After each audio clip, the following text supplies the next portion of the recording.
Bom, falando agora do Palmeiras, né, gente, que o Palmeiras vence o clássico, né, contra o Corinthians, só que tiveram polêmicas, né, no clássico contra o Corinthians, que foi o chute do Luigi na bola ali na comemoração do gol, que bateu na cara de um garoto que estava na torcida, e também a situação do Andreas Pereira, né, na marca do pênalti ali. Ontem, e eu aqui sempre sou sujeito homem para falar, eu falei a palavra antiética e eu acho até que eu exagerei, tá? Porque eu vi de muitas pessoas, eu não sou um cara que eu sou orgulhoso. Quando eu erro, quando eu exagero, eu falo.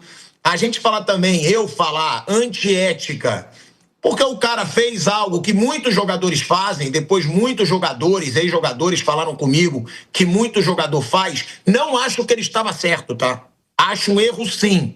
Acho ali fora da situação do jogo, mas sobre antiética, que eu usei a palavra antiética, talvez eu não tenha usado a palavra certa, e aí eu quero até me desculpar aqui com o próprio Andreas Pereira, que eu acho que é um cara bem gente boa, já conheci pessoalmente. Ele mesmo falou comigo ontem, eu falo aqui, ele falou, pô, cara, antiética, pô, eu fiz uma coisa que muita gente faz. Então, por isso, não é medinho também, que eu não devo satisfação para jogador nenhum, eu dou minha opinião aqui, mas eu acho que eu posso sim ter usado a palavra errada. E eu sou um cara que sempre quando eu acho que eu erro aqui, eu falo, acho que ele estava errado, mas antiética também, eu acho que eu peguei pesado, porque eu não posso falar sobre a ética de um jogador por algo, alguma malandragem que ele fez ali na marca do pênalti e que muitos fazem. Agora, tirando isso, Bruno Prado, vão ser julgados pelo TJD. Eu quero saber, inclusive, a opinião sua e do Mauro, né, do Piperno, que vocês não estavam aqui ontem sobre esse assunto, do Andreas Pereira e depois sobre o Luigi, né, que chutou a bola na cara do torcedor lá do Corinthians, claro que sem querer, mas assumiu o risco quando deu uma bomba na bola. Eles vão ser julgados pelo TJD, tá? O Andreas Pereira e o Luigi foram denunciados pelo TJD de São Paulo por conta dos lances que se envolveram no segundo tempo do clássico contra o Corinthians. Eles vão ser enquadrados por atitude antidesportiva e podem ser punidos por catimba com 1 a 6 partidas, tá, de gancho. Caso peguem a pena máxima, Andreas e Luigi podem perder toda a reta final, tá, da competição. A ESPN trouxe que a Procuradoria corre para que a denúncia aconteça o mais rápido possível. Bruno Prado, realmente eles têm que ser denunciados. E o que você achou da atitude dos dois? Quero também saber do Mauro e do Piperno. Bom, eu acho que eles não tinham nem que ser julgados. Acho que não. Eu sou contra a intervenção o tempo inteiro desses tribunais. Acho que eles têm que julgar só assim. O cara tem expulsão, acaba indo automaticamente para julgamento. Mas eles não têm que se meter. É a mesma coisa que eu falo do VAR. O VAR ele tem que corrigir lance claro.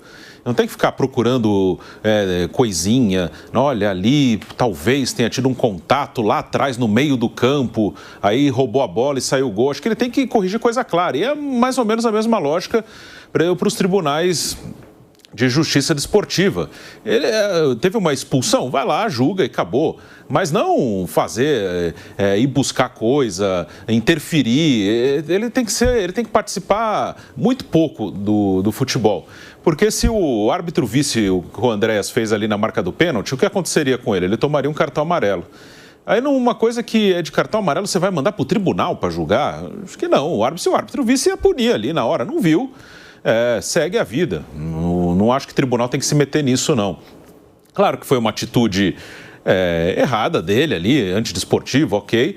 Mas, assim, eu acho muito pior simulação, rodinha de arbitragem.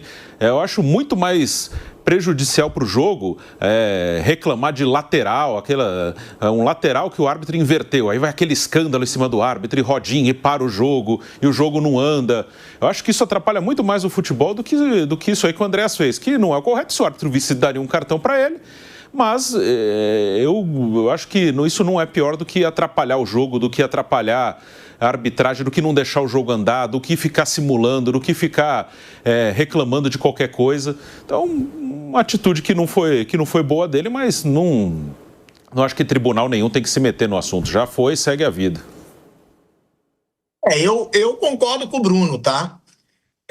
Eu acho que se o árbitro não viu, levar para o TJD a parte... A do Luigi, eu já nem sei, eu assumo minha ignorância. Eu não sei, porque realmente, cara, o cara dá uma bolada daquela no torcedor, cara, o torcedor podia ter tido alguma coisa séria. Imagina ser um torcedor que tá usando óculos. Aquilo ali é uma bolada que, cara, é uma bomba na cara de um torcedor. E se ele chuta ali, ele assume o risco. Agora, a do Andreas Pereira, que é um lance que é para cartão amarelo na regra, você julgar o cara por isso, eu também já acho um absurdo. Mas, Mauro, Piterno, o que vocês acharam da atitude de cada um? E se vocês acham que realmente valeria, né, ou merecem que seja denunciado pelo TJD? Eu acho que o tribunal não tem que se meter nisso, isso aí fica no campo. Acho que o que poderia é o Bandeirinha ser advertido pela comissão de arbitragem por não ter prestado atenção. Ele está bem posicionado, poderia ter visto e alertado o árbitro da partida. O VAR não pode se meter nesse tipo de coisa, porque é só para cartão vermelho, lance de amarelo o VAR não pode interferir. E é óbvio que a atitude do Andrés, embora seja uma coisa comum no futebol, as coisas mudam, certas coisas que eram toleradas no passado não são mais, né? E isso não é legal. Não sei se ele faria isso se estivesse jogando pelo Manchester United, pelo Fulham, pelo Lazio, né? Jogando na Itália ou na Inglaterra. Será que ele faria isso, especialmente na Premier League? Não sei. Mas isso acontece muito. Na Europa também já tem isso aí, não é uma exclusividade brasileira. Só que não cabe mais, né? Realmente não cabe mais. Agora, eu não acho que o tribunal tem que se meter nisso, não. Acabou. Se o árbitro não viu, o árbitro não tinha nem tanta culpa, estava cercado ali, mas o Bandeira poderia ter visto. O Bandeira está aqui na marca, na linha de fundo, na posição que eles ficam quando vai ser cobrado um pênalti. Ele viu. Se não viu, não prestou atenção. O que o jogador está fazendo ali no meio ali? E eu acho que é isso. Nada além disso. Agora, a arbitragem acho que deveria ser questionada. Viu? Pode voltar lá, vê lá a posição do Bandeirinha. Puder voltar um pouquinho o vídeo e parar. No começo do vídeo, o Bandeirinha está bem posicionado ali. Vai aparecer já já. No plano mais aberto, um pouco antes disso aí. Ele está ali, ó. Ali, olha o Bandeirinha. Por que ele não viu? Visão limpa para ele. Ele poderia ter alertado o Rafael Claus. E aí ele levaria um cartão amarelo, que é o que cabe para esse tipo de situação. Agora, acho também que os jogadores do Corinthians foram de uma ingenuidade que não cabe, gente. O belga foi mais malandro que os maloqueiros, né? Foi o que aconteceu. Não dá para você permitir isso. Gente, isso é básico no futebol. Ter um pênalti, alguém do time que vai bater o pênalti se planta na marca do pênalti e toma conta dela. Fica tomando conta. Para quê? Para que ninguém faça esse tipo de coisa. Isso existe no futebol. Isso não é uma novidade. Está sendo tratado como se fosse uma inovação. Não é. Isso acontece muito. Talvez tenha sido muito assintoso. O Andrés ficou muito tempo ali, até porque ninguém o incomodou. Não teve um para chegar e falar, sai daí, cara, tá fazendo o que aqui? E alertar o Depay. Falou, Memphis, o cara esburacou aqui, onde você vai botar a bola, onde você vai apoiar seu pé, cuidado aí. E a gente está supondo também que ele escorregou por isso, né? Que também é uma suposição. Acho que nenhum ser humano pode ter a certeza de que ele escorregou porque o Andrés fez ali um buraco, uma cavucada. Não dá para ter certeza. Não tem como, acho, ter certeza disso. Eu penso dessa maneira. Você pode supor, imaginar, mas como ter certeza? Ele pode simplesmente ter escorregado, né? Mas de uma forma ou de outra, isso não anula a atitude antiesportiva, né, do jogador. Então, acho que esse assunto morre aí, acabou, e ponto final. E o Bandeirinha que tinha que ser questionado. Por que você não viu isso aí?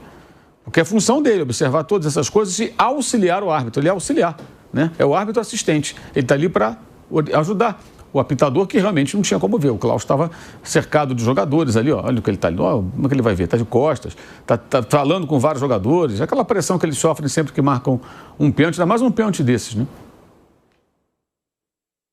E sobre o Luigi, Mauro? Ali foi um acidente, a bola estava ali, o moleque veio na empolgação, ele tinha... Veja bem, primeiro, isso tudo aí também reflete um pouco a torcida única, né? Você faz um gol num clássico, você não tem nem para onde correr. Porque não tem torcida do seu time, só tem gente que está na bronca porque você fez o gol. O garoto roubou uma bola do Mateuzinho minutos antes e perdeu o gol.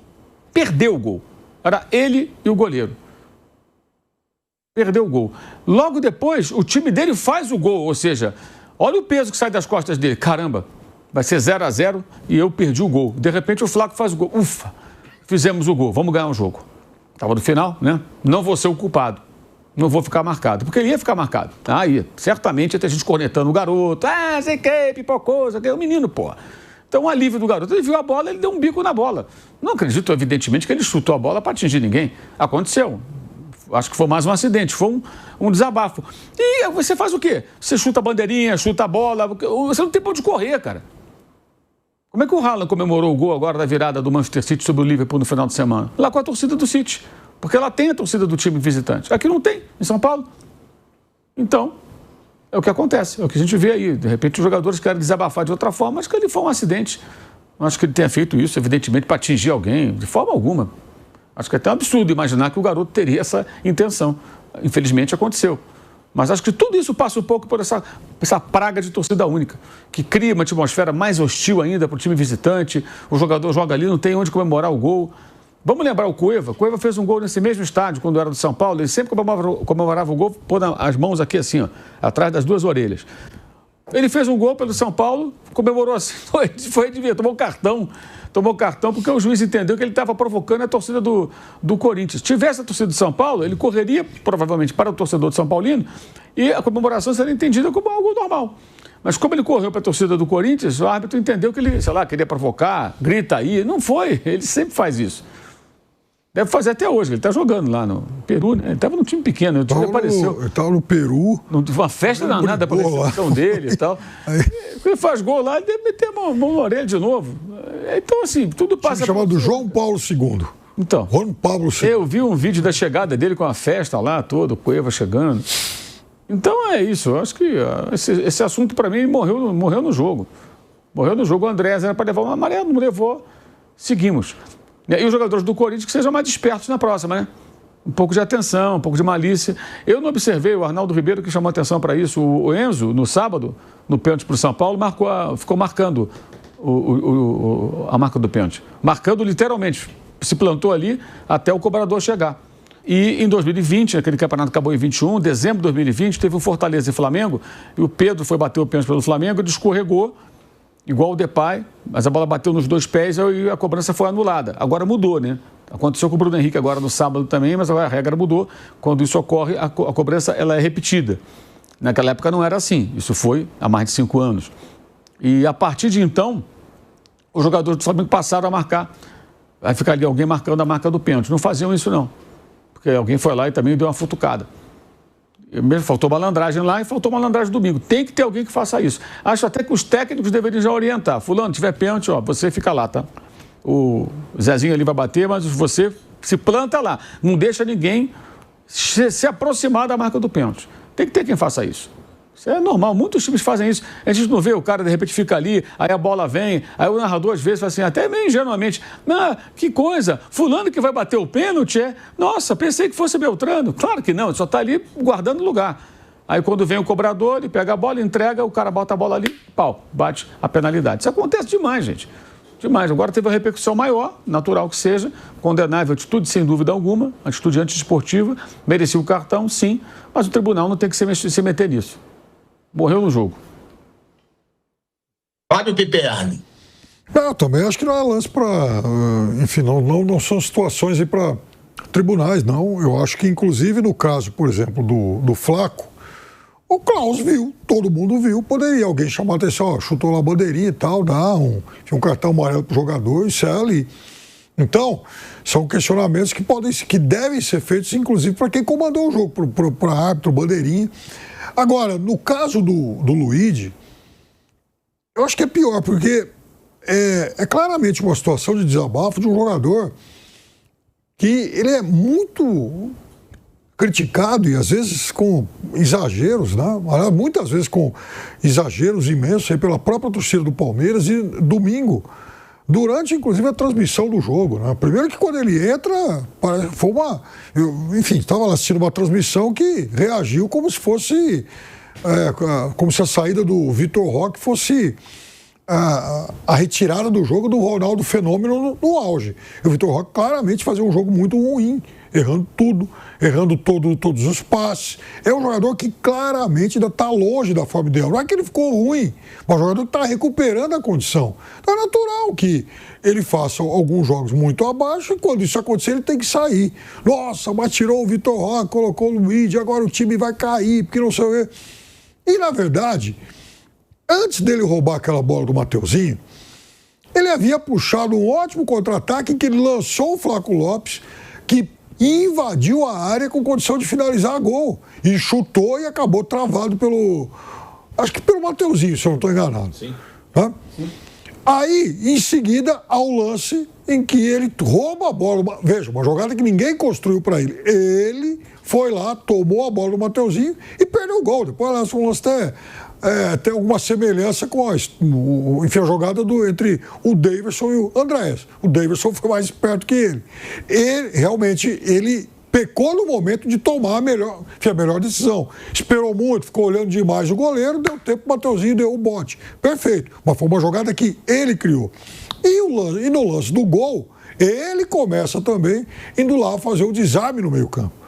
Então, não é um jogador que teve uma atuação inútil, um cara que não fez nada, mas ele ficou sendo massacrado durante a transmissão toda, e isso eu vi, especialmente depois do lance em que ele errou. E aí sai o gol, né? É um momento, sim, de desabafo, justo de um jogador que, repito, para mim teve uma boa atuação, ele ocupou melhor o espaço, ele pressionou mais a saída do Corinthians, ele passou a dificultar as ações do Corinthians, então, e era injustamente criticado. Agora, a bola pingou ali, ele dá um chutão, o cara fecha o olho, o cara nem tá vendo para onde ele chutou. Alguém acha que, o menino pegou, mirou lá no garoto e tal. Aí também já é demais, né? Então, eu acho que o grande receio agora é como o campeonato está chegando perto do final, o tribunal resolva aparecer como o de hábito e comece a distribuir punições aí. Mas eu acho que isso, o que aconteceu e que pode ser questionado, são temas para a comissão de arbitragem. Olhar a história do buraco, por que o Andrés Pereira não tomou um cartão amarelo ali, e também a questão do Flaco Lopes chutar a bandeirinha, que foi um outro momento em que poderia ter sido advertido pelo árbitro. O Mauro estava falando, né, de ter algum jogador ali, e o Depay deu uma entrevista para Romário TV ontem, onde ele fala sobre isso, né? Ele fala que deveria ter tido um jogador do Corinthians ali para evitar aquela situação, e ele dá a entender que ele perdeu o pênalti por causa daquilo mesmo, que ele escorrega bem no lugar onde acontece. O Depay falou aí, tinham muitas coisas acontecendo ali. O capitão do nosso time, Gustavo Henrique, estava com as mãos na cabeça, então fui checar como ele estava. Temos um time de 11 jogadores em campo e precisamos nos proteger. Normalmente deve haver um jogador ali para proteger a marca do pênalti, mas não tinha. Eu olhei para a marca e tudo parecia certo, mas a grama já estava danificada. Quando coloquei meu pé de apoio, me desequilibrei. Tá aí o Depay, né, falando de toda essa situação que o Mauro disse que algum jogador deveria estar ali.